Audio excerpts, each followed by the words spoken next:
Hello my friends, and it is time to build my December TBR. We're going to be using my TBR cards that I showed in last month's TBR video. Going to be working on these. Got a few adjustments that I'll talk about in a little bit. But before we get into using the cards, I need to share what I'm going to be reading for a year of Maud. For December, we are allowed to read anything Maud adjacent. So it could be another book written by her that we didn't get to this year. It could be anything that has to do with her or Anne or something of the sort. And I honestly, as of right this moment, do not know what I'm going to pick, but I have a couple different options that I'm going to talk through with you and then hopefully come to a decision. So December is the only month where we will not be having a live for the Anne book because everyone will be reading different books, and I kind of did that on purpose so that we don't have to schedule another thing in December because I know it's a busy time for people. We will be having a live for November's book still. I don't know the date off the top of my head. If I know it by the time I post this, I will have it in the description. Otherwise, pay attention to my channel, pay attention to my Substack. But my options are either The Blythes Are Quoted by L.M. Montgomery or Before Green Gables by Budge Wilson. I talked about this in my October live. I don't know which one to pick. The Blythes Are Quoted, it says it's the rediscovered last work of L.M. Montgomery, and it's been edited by someone. This, I think we follow Anne and Gilbert. It takes Anne and her family 2 decades beyond anything else published about them, and some of the subject matter is darker than we might expect. So some of this was previously published in her book, what's it called? The Road to Yesterday, but this is more. And I haven't read The Road to Yesterday. I think I'd rather just read this. Or I've got Before Green Gables, and this is the story of Anne before she came to Green Gables. They both sound spectacular. Honestly though, I feel like since we've been reading the Anne series this year, maybe I should just go with The Blythes Are Quoted to kind of finish the series off. See, I knew I could get to a verdict here. I'm a verbal processor, I need to talk it out. So I'm going to be reading The Blythes Are Quoted. It's a chunker. And then December's Read Your Bookshelf Challenge prompt is Frosty. And the last couple months I was like, you know what, I won't pick a book. I'll wait to see what I read throughout the month. That doesn't work for me. I need to pick a book. So I need to find something that's frosty-ish. So I'm trying to think here, like what do I even have that could count? Something cold, something with snow, something of that sort. I kind of feel like I don't have a lot of coldish books. What about this one? It's white. Oh, maybe I should do this one. I think I'm gonna pick this one. It's Wild Mountain Thyme by Rosamund Pilcher, because it's got a very wintry scene on the cover, and I honestly don't think that I have any other books, at least I can think of right now, that have any kind of winter scene on them. And Rosamund Pilcher, so I read the Snow in April one. It's just called Snow in April. And that's all I've read by her, but she intrigues me as an author. Hers are kind of just a little bit out of my comfort zone. This one says, Victoria was only 18 when she fell in love with Oliver. When he dumped her, she thought she'd never get over it. Now he is back on her doorstep, widowed with a 2-year-old son. But can you ever recreate that first great love? Yeah, I'm gonna give it a try. I've only read one of her books, like I said, so I don't know if she's really like an author for me, but I've heard such great things about her writing. Should we try the first sentence? Let's see. Once, before the bypass had been built, the main road ran through the heart of the village, a constant stream of heavy traffic that threatened to rattle the heart out of the gracious Queen Anne houses and the small shops with their bulging windows. Okay, the chapter is called Friday. Doesn't tell me much. We'll go back and I will read the first sentence of The Blythes Are Quoted. I actually feel like that sentence feels like it could have been written by Lucy Maud Montgomery. So part 1, in my books Rainbow Valley and Rilla of Ingleside, a poem is mentioned, The Piper, supposed to have been written and published by Walter Blythe. Although the poem had no real existence, many people have written to me asking where they could get it. It has been written recently, but seems even more appropriate now than then. I'm not going to read it right now. Also skipped over some words that were spoilers for Rilla, but chapter 1 here is called Some Fools and a Saint. "You are going to board at Long Alex," exclaimed Mr. Sheldon in amazement. But there's no question there. Okay. Yeah, not the best first sentence, but I trust Maud. So now it is time to get into my TBR cards. Last time I picked out 10 books and said I needed to read 8 by the end of the month or else I would do some kind of punishment. You guys gave some really good punishment ideas. Unfortunately, I'm filming this so early that I'm not done my TBR yet, but I have a lot of time to finish it. So I will have to see, first of all, if I don't finish 8 out of the 10, I'll have to come up with some kind of punishment and figure out how to share that. But we're not going to do any punishment this time. And I did add some prompts. So these cards that have nothing on the back are just regular old prompts. The pink ones are arcs. And what other colors I got here? Purple. What are these? There's purple ones. Those are series cards. And then there's some teal ones, which are Patreon recommendations. Now, I'm just going to shuffle here while I talk. My plan, I think here, is that I will only allow 2 of the same color to be pulled in one TBR, because my last one had a lot of arcs, and it was nice to read a bunch of arcs, cross them off the list. At the same time, it's a little bit draining to push myself to read that many arcs in a row or in a short amount of time. So I can have an unlimited number of blank ones, but for the color ones, I'm only going to allow 2 each. And then I have my brown ones, which are the ones that tell me how I'm going to be drawing cards off of the big stack. So we're going to start with this, and it says draw from the bottom, which means I just need to pull right from the bottom of my big stack here. Here, you guys can maybe see it. I won't. It's teal. The English Understand Wool by Helen DeWitt. I don't even remember who recommended this one. Let's look this up. This is a Patreon recommendation, and obviously I looked them all up when I put them on here, but thanks to a forgetful mind, I don't remember anything. Maman was, and it's not even an English word, it says there is no English word, and I have the benefit of her training. Others may not be so fortunate. If some other young girl with $2 million at stake finds this of use, I shall count myself justified. Raised in Marrakech by a French mother and an English father, a 17-year-old girl has learned above all to avoid, that's also not in English, bad taste. Loses something in the translation. One should not ask servants to wait on one during Ramadan. I have no idea. The English Understand Wool. I will try to get this from the library, and I can't read the first sentence because I don't own it, but there's my first teal one. Now we go back to the drawing pile and we draw 3 from the middle, and then I'll pick 1 from there. So let's just find the middle of the stack.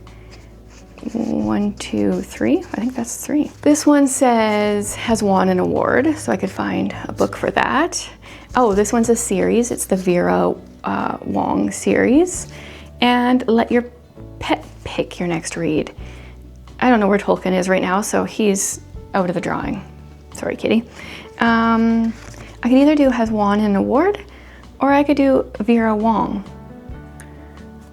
Let's do Vera Wong, because then I'm actually caught up on this series.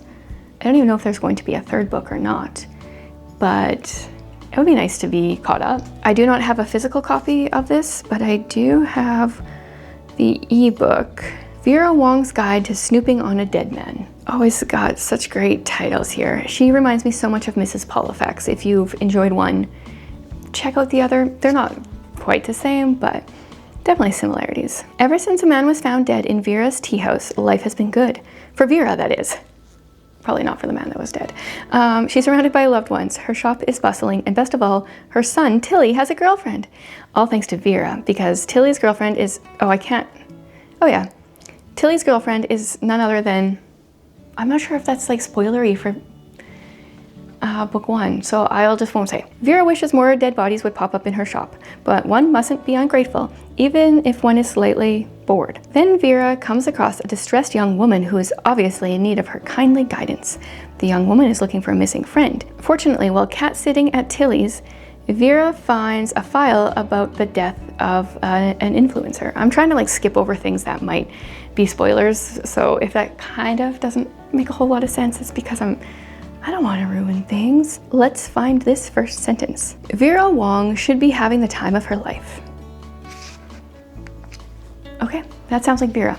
Yeah, so there's a purple card. So I've got one teal, one purple. And I was thinking this month of maybe picking more books. I was thinking of picking 12 and then only forcing myself to read 8 of them just for a little bit more variety. I got the wrong stack here. Get the draw stack. Okay, next one says draw from the top. So we've had a draw from the bottom, draw from the middle, and draw from the top. That's pretty easy. This one's a prompt. Lowest rated TBR book on Goodreads. Oh, so we're gonna pull up my Goodreads. I do not have all the books that I own on Goodreads or anything. I have tried, but then I forget to add them. So let's see, the lowest rated book. I'm gonna do the lowest rated one that I own. Let's sort by average rating and reverse it. Oh, I'm scared. What's the, oh, actually, I think I might know. Oh, I did not know. Okay, the one I thought is second. Number 1, I don't think I actually have it on this shelf. I think it's downstairs. Number 1 is Homer's Odyssey, and it's a abridged retelling kind of version. I think I'm gonna not do that one, and I'm gonna do the next one, which is the one that I thought it was going to be, because I have that over here on my shelf. Trouble with the shelf is trying to pull things off so that not everything falls. Okay, we're coming in at a rating of 2.89. The Case of the Philosopher's Ring. Amid the drug and cult mysticism of the Edwardian underworld, Sherlock Holmes encounters the world's most evil genius and his plan to destroy Western civilization. It says it's by Dr. John H. Watson, but it's actually by Randall Collins. Yeah, it's not that long. And because of the lowest rating thing, I've mentally been avoiding it. So this is a good push to actually read it. We will go back to the drawing pile. Draw 2 from the bottom and choose 1. Okay, let's just, whoop. 1 is Skipping Winter. This is an arc, and I've read the first short story. Maybe did I read 2? But I haven't finished it. And the second one here says first in a series. So, I mean, it's always fun to start a new series, but this would be an easy arc to check off. And it's winter. This is kind of like all about people going somewhere warmer for winter usually. Yeah, I read 2 short stories. Yeah, I'm gonna do Skipping Winter. Why don't we read the first sentence of the next short story that I'm going to be reading? That might pique my interest. The next one I'm going to be reading is Only the Ocean Knows by Sarah Davison. It says, Alan is desperate to leave the cold, dreary weather behind, along with the memories of the girlfriend who broke his heart when she walked away. Last year, his younger brother, Rav's trip to Tahiti, their parents' birthplace, changed his life. Could it do the same for Alan? Along the warm breezes and tropical sands he expected, he encounters one shocking revelation after another about his family he definitely didn't foresee. Taking his therapist's advice, Alan shares his heart and entangled emotions with the Pacific, since the ocean never gives up its secrets. Until, of course, it does. So does he do like a message in a bottle and someone finds it? That's fun. Alan reached for the well-worn novel he brought with him to his mother's place. This is December 26th. Yeah, I mean, I'm always pro characters that are readers. So that is short story number 3 in Skipping Winter. Let's see what this next one says. Draw until you hit a Patreon recommendation. Okay, I do already have a Patreon recommendation. I'm gonna double check that I can get it from my library because I don't want to be purchasing more than one book a month for my TBR. So let's head over to my library site. And I've said it before, but the library in Edmonton is not as good as the one in Saskatchewan. So often they don't have books that I feel like they should. Do they have it? Do they have it? All copies in use, 6 holds on 2 copies. Well, I'll place a hold at least, and then I can read that one when it comes in, and then I will look for the next Patreon recommendation. I just won't look at all of these. I'm just gonna look for a teal. Oh, there's one right there. What's that? Dealing with Dragons by Patricia Reed. Okay, let's look this one up. My library has the ebook, the physical book, and the audiobook. So place a hold on the physical book and let's look up what it actually is. This is the Enchanted Forest Chronicles book number 1. Oh man, and it's of course like very fantasy where I can't even pronounce the character's name. Okay, well, whatever her name is everything a princess is not supposed to be. Headstrong, tomboyish, smart, and bored. So bored that she runs away to live with a dragon and finds the family and excitement she's been looking for. That's all it says. And people that I follow on Goodreads have mostly given it good ratings, so that's cool. When is this written? 2002. Well, that's my second arc. Oh no, that's my second Patreon recommendation, so I'm not going to draw any more of those. The next card here, what does it say? Okay, pull 3 books out of your TBR jar and read one. Now, I haven't used this in a while.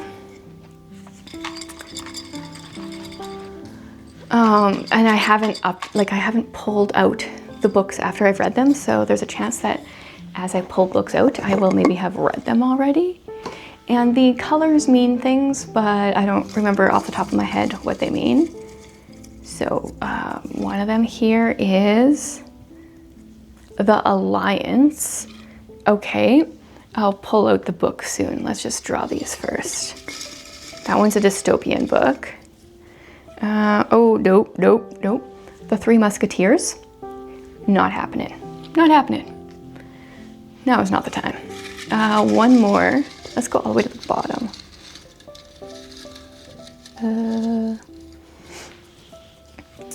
A Grief Observed by C.S. Lewis.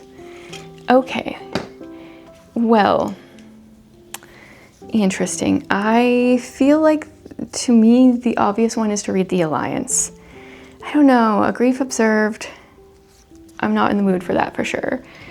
And The Three Musketeers is a chunker. It's a chunker. I don't know where it is on my shelf, but it's too big for December. So that means I'm gonna read The Alliance, and that's over here. This is post-apocalyptic kind of story. When Leora sees a small plane crash in her Old Order Mennonite community, she has no idea it's a foreshadowing of things to come. Soon after the young pilot, Moses, regains consciousness, they realize his instruments were destroyed by the same power outage that killed the electricity at the community store, where Englishers are stranded with dead cell phones and cars that won't start. Yeah, and I think that there's a second book to this as well. Let's see what the first sentence says. Buffered by grassland, the collision is strangely quiet. Okay, we're starting off with the collision right away, which is good. That's like gripping. So that's 6 books pulled, I think. This next card says, draw until you hit a specific book, which means it's like a series. Is that a specific book? I think so, because it's like, obviously I read the next one in the series. A Patreon recommendation, but I'm done with Patreon recommendations, or an arc. And the top one here is purple, which means it's a series. So let's see.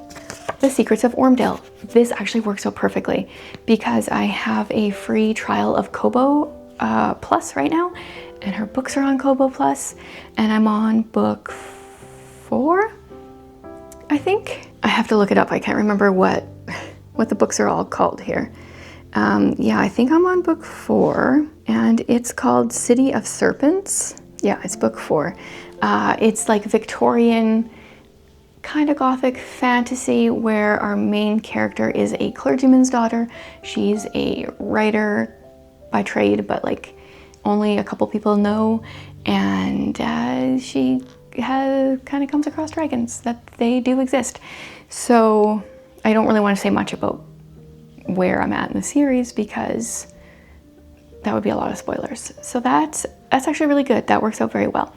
That means I will not pick another series book, as well as not picking another Patreon recommendation. Let's see what this one says. Oh, pull a book out of your TBR jar. I reserve the right to say no if the first one I pull is just not gonna happen. Let's shuffle it around again.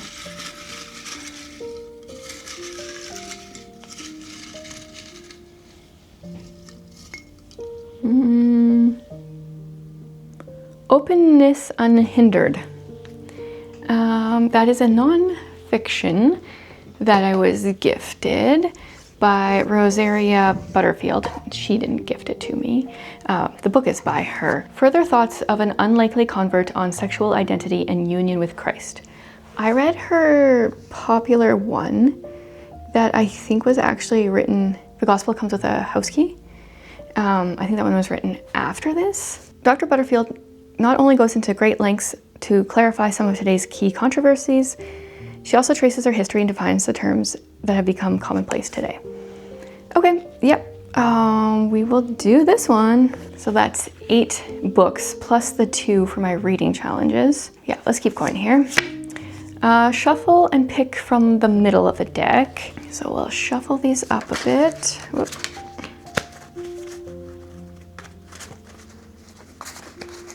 And I will pull one out from the middle-ish.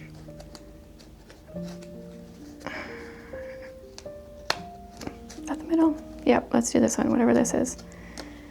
Except I can't. There we go. Highest rated book on Goodreads. That's funny. Got both of those in the same time, in the same TBR. My highest rated one that I own is what I want to do. And, oh, okay, perfect.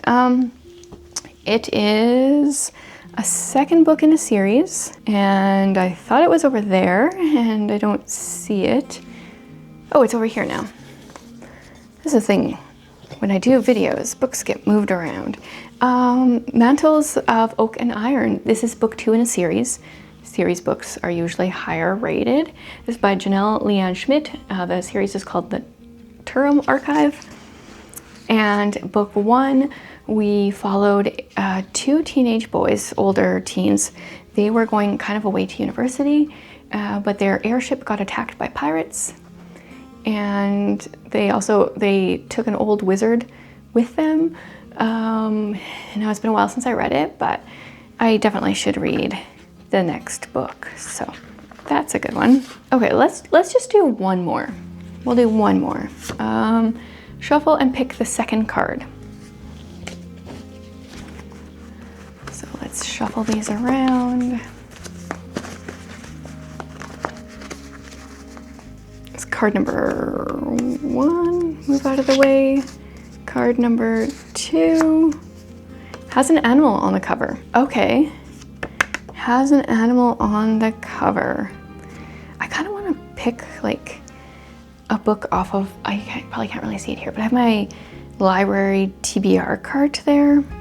But a lot of those books probably already will need to go back by the time December comes around. So I should pick one off my shelf.